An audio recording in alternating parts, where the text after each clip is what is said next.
What's up, guys? My name's Harry. I'm an emergency medicine physician assistant. I work down here in Nashville, Tennessee. I went to the University of Kentucky for PA school, graduated back in 2022, and then I did a one-year residency in emergency medicine after graduation. So currently working in the emergency department, and I wanted to make this video to kind of talk about some of the things that I wish I knew going into PA school. And I had a lot of mentors that helped me get into PA school, and I also watched a lot of YouTube videos that gave me information on what kind of things the schools were looking for, and so I wanted to make my own version of that. There's plenty of content out there from other PAs who have made similar types of videos, but this is just my personalized view of some of the things that I wish I knew and how I specifically got into PA school myself. So from a 30,000 foot view, PA school is a master's degree, typically 2 or 3 years long, and you have to have a bachelor's degree before you apply. So I did my bachelor's degree in human health sciences with a pre-PA track. All that means is that with my major of human health sciences, I was able to take all the prerequisite classes required. So things like your physics, your chemistry, your biology, your microbiology. I also took biochemistry. Not all PA schools require biochemistry. So it's important to look at what schools you're interested in, and then you can look at the PA schools requirements for prerequisites, and every school is different. So some schools may require biochemistry and others may not. So important to take note of that while you're talking to your academic counselor in undergrad and figuring out what classes you need to take in order to graduate with all the required prereqs to go to the school that you want to. So that's the first thing. So my first recommendation to be competitive for applying to PA school, especially if you want to kind of go through the pipeline of finishing your undergraduate degree within 4 years and then immediately applying to PA school and getting in.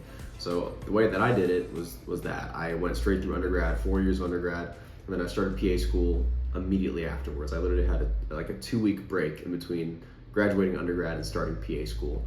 And I would say the main way that I was able to accomplish that was starting early. So I knew that I wanted to be a PA since freshman year, really. So since freshman year, I was 18 years old. I went and got my EMT license or certificate. So did my EMT school, became an EMT, and I started building those patient care hours from the time I was 18 years old. So by the time I reached the end of undergrad at 22, I had already hit a good number of hours. I think I had around 1,600 hours of patient care time, direct patient care time by the time I graduated. Other people that don't start so early typically will have to, I don't want to say typically, but oftentimes will have to take time after graduation and just take a year off of school and actually build their hours. The reason that I didn't have to do that is because I started so early. So if you're new into this or you're just going into school, I would recommend starting as soon as you possibly can to get those hours, because it takes a long time to build the number of hours you need, patient care hours, to apply to PA school. So PA schools are going to look at a lot of things when they're considering admission for you. Like I said, first they're going to be considering your GPA. Typically you're going to want to have above a 3.0 GPA to even be considered for a lot of PA schools. So that's really what I would consider a small part of what they're looking for. Most PA schools are trying to hire holistically, and they're going to look at you as a whole person, not just your GPA. So if you have under a 3.0, it doesn't necessarily mean there's no absolute chance that you'll get into a PA school. It just means that your chances are going to be a lot harder. So GPA, first thing. Within that, they're also going to look at your science GPA, which is typically calculated separately. That's going to be like your chemistry, biology, anatomy, and things like that. That's going to be looked at as a completely separate GPA. Also need that to be high as well. So first thing. Second thing is your patient care hours. They want you to have patient care experience, whether you're an EMT or a CNA or a lab tech, pharmacy tech, anything like that. I will say, I believe one of my classmates was a pharmacy tech, and they did count her hours as patient care hours, but that's not common for a lot of PA schools, because as a pharmacy tech, you're not necessarily going to be interacting with patients very much. So the way that I've heard most people doing it, and the way that I did it, was becoming an EMT. CNA is also a really common one as well. So those are going to be ways that you build patient care hours, meaning you are directly interacting with patients, you're treating the patients, and so that's how I did mine. Third thing is going to be your shadowing. So shadowing is anytime shadowing a physician assistant. I believe they also may accept time shadowing physicians, but typically if you're applying to PA school, you'll want to apply, or you'll want to shadow PAs, which makes sense, of course. Something I'll say about these two. So the patient care hours and your shadowing experience can be double dipped. In other words, they can be lumped together if you work in a place that you're working with PAs directly. So I worked in a clinic as an EMT. So in the clinic, I was taking vitals and doing intake, basically for patient intake. But because I was working really closely with PAs, I talked to the PA and I was like, hey, after I've done my initial intake and the vitals and everything, can I stay in the room with you while you're doing the patient exam and the patient interview and things like that? And the PA was like, yeah, sure. So that time that I spent at work, I did night shift. I worked 12-hour shifts overnight, 2 days a week while I was in school.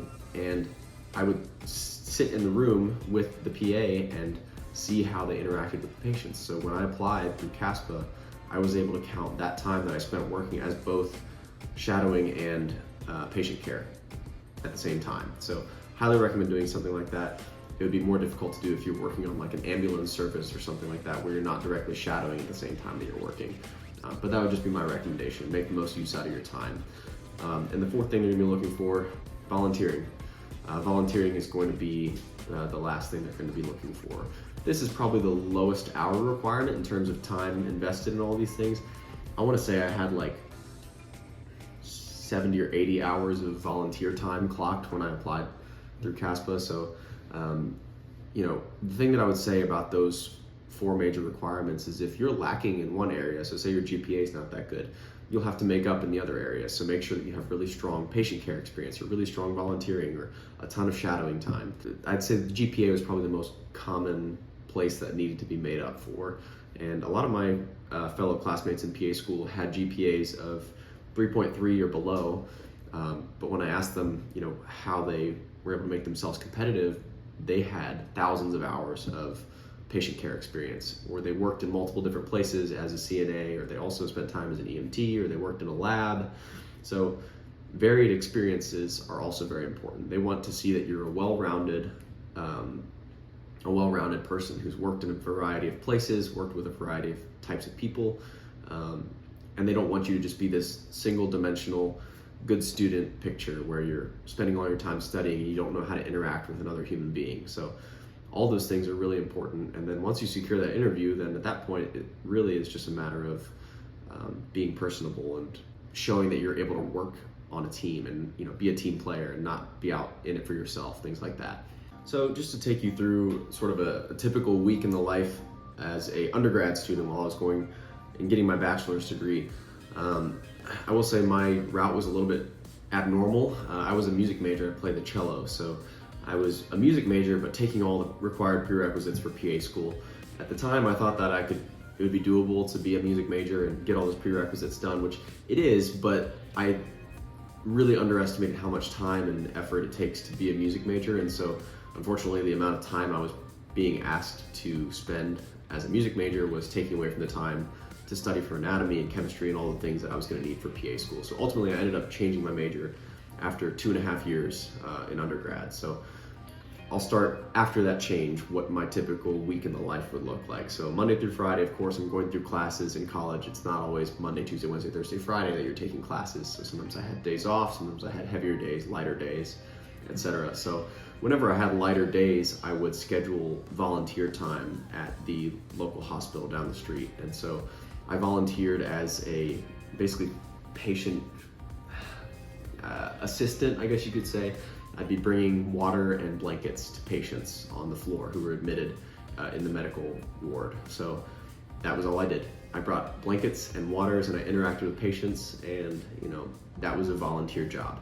So I would do that during my light areas of the week. Then I'd obviously go to classes, study, do what I needed to do, and then on Saturday and Sunday I had work as an EMT. So I worked as an EMT at the Toyota plant, actually, in the occupational health clinic. So working in the occupational health clinic, I would basically do patient intake, I would do their vitals, and then I would present the patient to the PA or the physician, who would then go in and interact with the patient. So that was, as I mentioned earlier, both patient care time and shadowing time, because I was working directly with the PA and I was able to shadow the PA while I was at work. So I did that 24 hours a week. It was 2 12-hour shifts on Saturday and Sunday night. I would then go home, so I'd work, 6 p.m. to 6 a.m. on Sunday night, and then I was in ROTC as well, so I would go straight to PT in the morning, and then I would go to classes. So Sunday night into Monday afternoon was really long. Finished classes Monday afternoon, and then probably take a nap, and then get back to studying. So it was a busy schedule. It was a very, very busy schedule in undergrad because I wanted to be able to go straight into PA school. I did not want to have to take a gap year to work and build hours. The goal was just to go straight through without wasting any time and get through PA school. So that's the route that I recommend, because I know myself and I know that if I took time off of school, it'd be really hard for me to kind of get back into that mindset. So I wanted to do it as quickly as possible and as efficiently as possible. And also, money-wise, it's expensive to go to school. So I didn't want to waste any time or money or resources when I could have just knocked it all out at once, which is what I ended up doing ultimately. So after you do all this stuff, you do all your work, your schooling, your volunteering, your shadowing, and your patient care experience, you graduate, you're ready to apply to PA school. You have to go through CASPA, which is the application software that they use. And essentially you're compiling all that stuff that you did into an application. And in order to do that, you have to have good logs of everything that you've done. So every time I would go volunteer for 3 hours at a time, I had an Excel spreadsheet that I'd mark, okay, I did 3 hours on this day. So by the end of it, I was able to add it all up, tally it all up, and get an accurate count, because they actually expect you to provide some sort of proof, if I remember correctly, that you completed all those hours the way that you said you did. So you can't just go in and flub the hours. You have to actually have some proof that you did this time. So you compile all this stuff into your CASPA application, you submit it up, and you also, as part of the CASPA application, again, if I remember correctly, there were multiple multiple essays that I had to write, and a personal statement.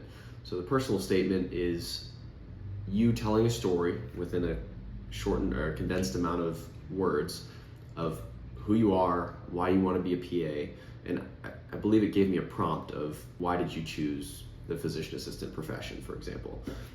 And so I had to start, and that's something that I would say, if you could get external help, you can get your friends and family to look at it, or even a professional to look at your writing, to edit it and make it as good as possible. That is what's going to make you stand out as well in your application. Because even if you weren't super strong in your GPA, you just look like an average applicant otherwise, if your personal statement's really moving, then I would say you probably have a better chance of getting into PA school. So super important to have a good, strong personal statement. So I rewrote mine probably two or three times. I wrote it once and I thought it was good, and I gave it a few days, and I had people read it, and people were kind of like so-so on it. And then I read it again a few days later and looked at it, and I'm like, this is terrible. So it's important, don't just type something up, some BS, and submit it. Like, make sure that it is very well polished, well thought out, and well written, and with no grammatical errors. That'd be my recommendation for that. Don't just write it and submit it. Take some time with it, show it to other people to have them proofread it, or even have a professional proofread it before you submit that thing. Another thing I want to say about the personal statement is, and it sounds like self-explanatory, but make it personal. Don't just say, I've always been interested in medicine because I want to help people, because as soon as they see that, they're going to throw that thing away.